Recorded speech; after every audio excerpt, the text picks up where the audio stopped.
السلام عليكم ورحمة الله المغربيات. مرحبا بكم في هذا الفيديو جديد ان شاء الله، وهذه حلقة جديدة اللي غادي نهضروا فيها على واحد الحاجة كتهم الناس الجداد في اسبانيا، اولا الناس اللي باغيين ناس جداد في اسبانيا، ولا الناس اللي باغيين يسافروا في اسبانيا هما ما عندهمش الوراق. الناس الحراقة اللي باغيين يديروا التنقل من الجنوب الاسبانيا لشمال اسبانيا، اولا من الشمال اسبانيا لجنوب الاسبانيا، ولا من مدينه لمدينه، وباغي يسافر وخايف على راسو بان لا بوليسيا ناسيونال ولا لا غوارديا سيبيل تشدو وتاخذ معاه الاجراءات. تقدر تشدو وتطلقو الا ما كان عنده حتى مشكل، تقدر تشدو وتديه لو سنتروس ديال الاكسترانخيريه على ما يتسنى الترحيل ديالو، او لا تقدر تشدو وتعرضو على القضاء على ما يشوف واش يخرجوا له الملطه ولا باش يحكم عليه الخواس.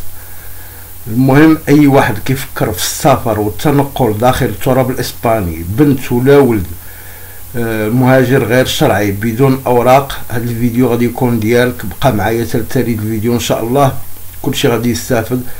جبت لكم الدعم والمساعده في هذا الفيديو للمهاجرين غير الشرعيين اللي متواجدين داخل التراب الاسباني، واللي كيحاولوا كيبغيو الناس يسافروا يبدلوا المنازل. الانسان كيبغي يبدل من مدينه لمدينه، كيخاف يتعرض للكونترول، يتعرض للتفتيش، سواء سافر بالاوتوبوس او لا سافر بالتران او لا سافر ما عرف باي طريقه. هذو الطرق المعروفه هي التران والاوتوبوس والطياره. خلاص المغاربه ما كيزعموش على الطياره صعيب تسافر فيها وانت بدون اوراق. يلعكلوك الاسبانيين، الشرطه الاسبانيه شداتك وانت بدون اوراق وكتحاول تسافر في الطياره، كتكون لا اكسبولسيون ايميدياتامنتي. واخا كانوا شحال هادي كاين مغاربه، كاين حالات خاصه كتنجح في السفر بدون اوراق عبر الطائره الداخليه، السفر الداخلي داخل اسبانيا. ندوزو نهضروا على الاوتوبوسات والطوموبيلات والترانات. الانسان الا فضل هذه الوسيله باش يسافر في اسبانيا كيكون معرض للتفتيش، معرض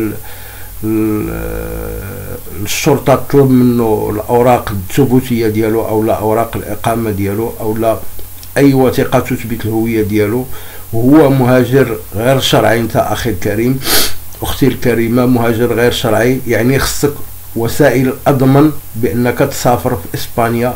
الا بغيتي تطلع من الجنوب للشمال لاسبانيا ولا من الشمال لاي بلاصه اخرى، تبع معايا الفيديو غادي ترحموني. اول حاجه غادي جبت لكم الداعم الرسمي للمهاجرين الغير الشرعيين، او المهاجرين في ظروف صعبه، او المهاجرين irregulares في اسبانيا.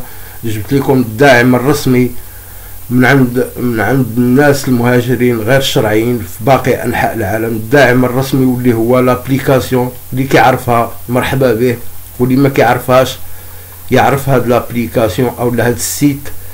لابليكاسيون ديال مابس مي اشهر من نار على علم كما كيقولوا خوتنا المصريين. مابس مي هي لابليكاسيون الداعم رقم واحد للمهاجرين غير الشرعيين، والابليكاسيون رقم واحد اللي كتساند وكتوفر المعلومات والخرائط للناس اللي كيتنقلوا او كيسافروا في شي بلاد ما كيعرفوا عليها حتى حاجه. مابس مي الحراقه والمهاجرين في انحاء العالم كلهم تعرفوه، خصوصا الحراقه المغاربه والجزائريين المتواجدين كيستعملوه بزاف.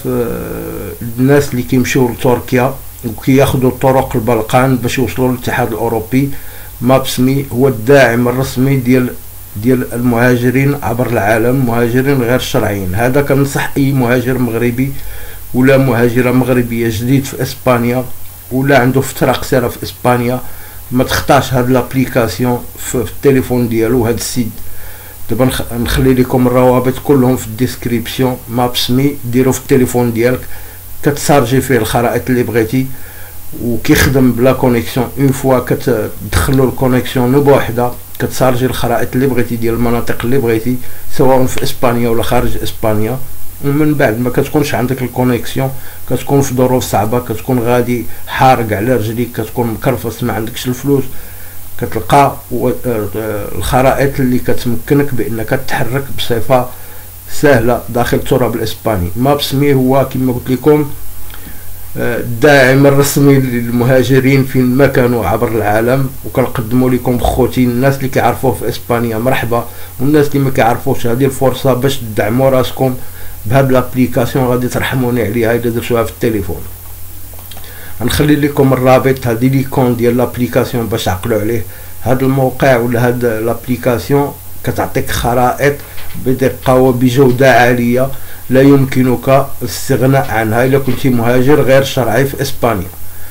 ندوزو للحاجه الثانيه، لان كما قلت لكم وسائل النقل في اسبانيا اللي كيخدموها الحراقه او المهاجرين غير الشرعيين كيخافوا منها، يعني الكار، التران، اي وسيله اخرى كيخافوا الناس كتصدق ليهم. ولكن النصيحه ديالي اللي نقول لكم تبعوا معايا الفيديو التالي غادي تعرفوني علاش كنهضر بلا ما نحرق لكم المراحل.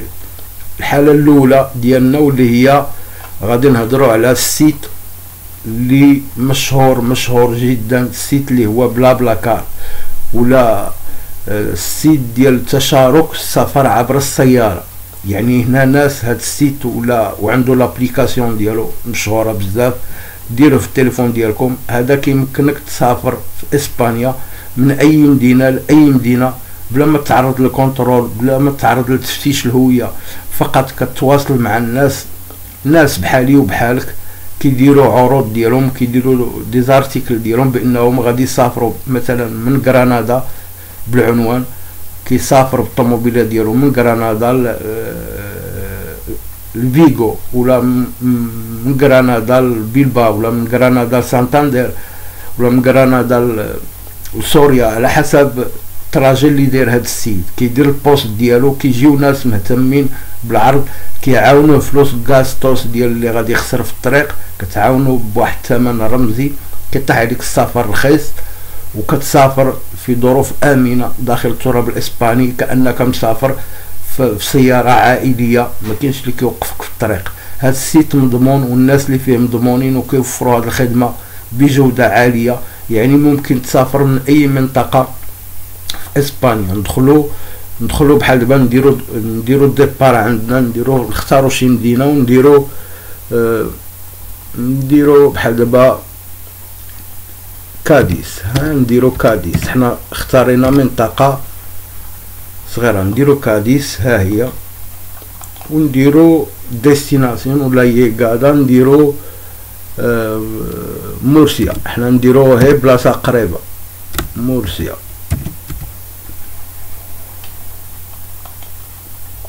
ونديروا السفر، نشوفوا نديروا عوالين بحال دابا عوال نسافر نهار 10 في الشهر 10 10 de enero ولا 9 de enero اختارينا. غادي نبركو على بوسكار وغادي نشوفوا النتائج اللي غادي يطلع لنا هذا السيت. الخدمه ديال السيت بحال الخدمه ديال لابليكاسيون، فيه ناس ثقه ومشهورين. يعني كاين هو طلع لي واحد جوج ديال النتائج، هذه حيت منطقه كاديس منطقه شويه متقاربين شويه، واخا المسافه بعيده، جايين في الجنوب الاسباني بجوج بهم النقل متوفر. كاينه كاديس، هاد السيد خارج مع 9 ديال الصباح من خارج ديال الفرونتيرا، وغادي يوصل وكيعطيك تا الطريق ديالو اللي غادي يدير. هادي بنت دايره الكوفواتوراج اللي كيتسمى باللغه الفرنسيه، هاد الطريقه اللي عطيتكم الكوفواتوراج او تشارك السفر في السياره. هذه الحاله الثانيه، هذا كيخرج من تشيكلانا ديال الفرونتيرا، كيخرج مع 10 الصباح، سواء كتعيط تدخل وكتبوستولي في التعليق اللي دار، وكتعيط له وكتقول له انا نمشي معاك، وكتخلص الثمن اللي طالب. هذا 79 اورو وهذا 52 اورو، يعني الاولى ارخص. نديرو بحال دابا نمشيو نشوفو، نديرو بحال دابا غرناطه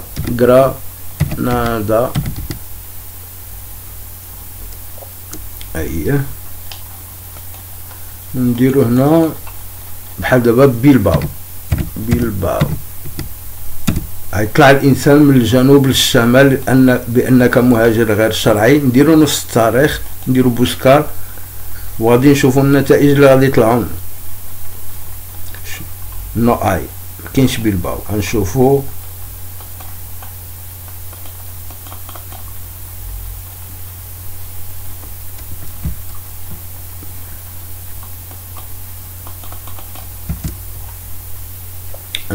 مدريد. هاد لابليكاسيون غادي تساعدك خويا في التنقل وانت كمهاجر غير شرعي داخل التراب الاسباني. نديرو 10 ولا 12 في الشهر، نديرو بوسكار. هاد لابليكاسيون غادي تساعدك في التنقل داخل التراب الاسباني بدون اوراق، بلا ما تعرض للتفتيش. شوف شحال من النتائج طلعوا لنا ملي درنا غرناطه، باغي نمشي من غرناطه لمدريد، اولا كتختار الطراجه ديالك. هاد لابليكاسيون خصها تكون ديما عندك في التليفون لانك مهاجر غير شرعي من التالي وكتحتاج التنقل بصفه مستوره. حاول انك تموه راسك ملي تجي تسافر. ما تلبسش اللباس ديال العرب اللي كيلبسوا العرب، اللباس ديال لي مارك واللباس ديال السيرفيتاس واللباس ديال النايكاس واللباس ديال التشرميل.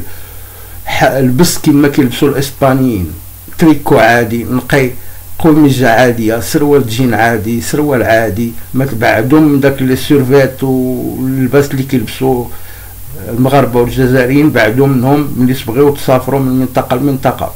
وسافروا فرديين، ما تسافرش ان جروبو، ما تمشيوش بكم جوج ثلاثه ديال الحراقه باغيين ديروا نفس البروجي. غادي تمشي بوحدك.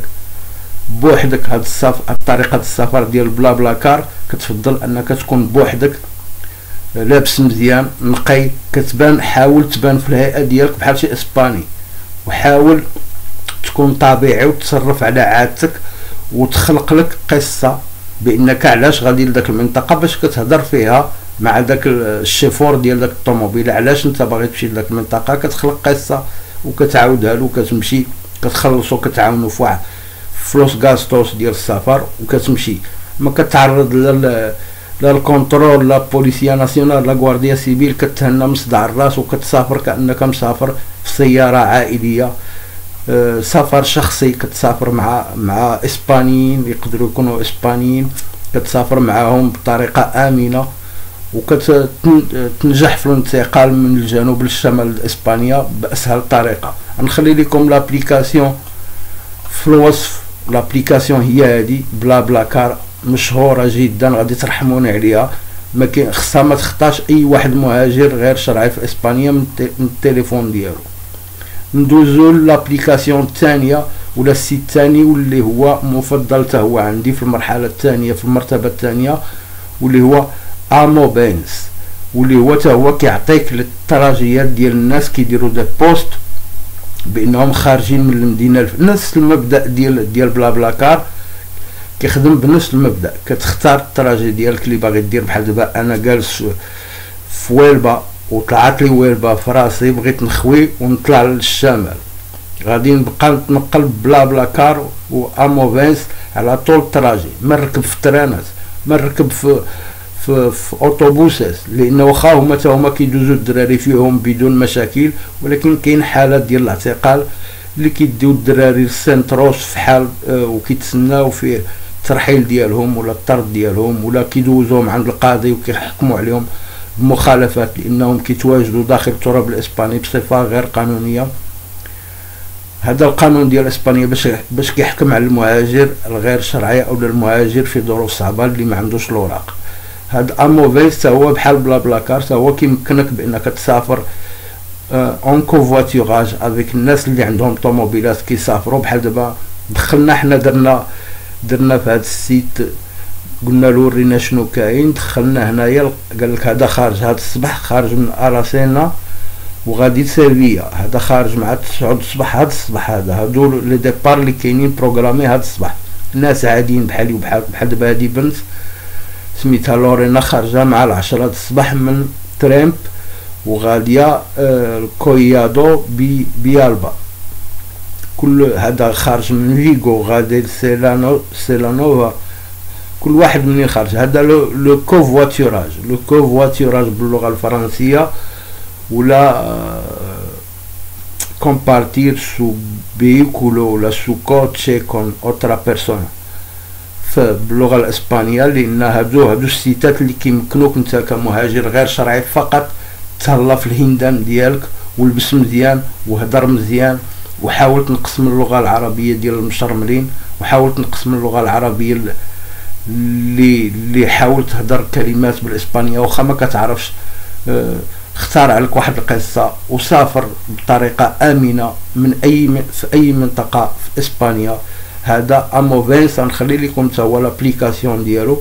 وان شاء الله اليوم جبت لكم في هذا الفيديو 3 ديال البرامج ولا 3 ديال التطبيقات اللي كتسهل الحياه ديال المهاجر داخل التراب الاسباني، المهاجر غير شرعي. مابسمي، بلا بلا كار، اموفينس. هادو 3 ديال التطبيقات غنخليو لكم في الديسكريبسيون. وان شاء الله يعجبكم محتوى الفيديو. غادي نبقى ندير فيديوهات كيدعموا التنقل والمهاجرين غير الشرعيين داخل التراب الاسباني. نبقى ندير فيديوهات على هذه الطريقه هذه، ونحاول نقدم لكم الدعم والافاده اخوتي المغاربه المغربيات داخل التراب الاسباني اللي في ظروف صعبه.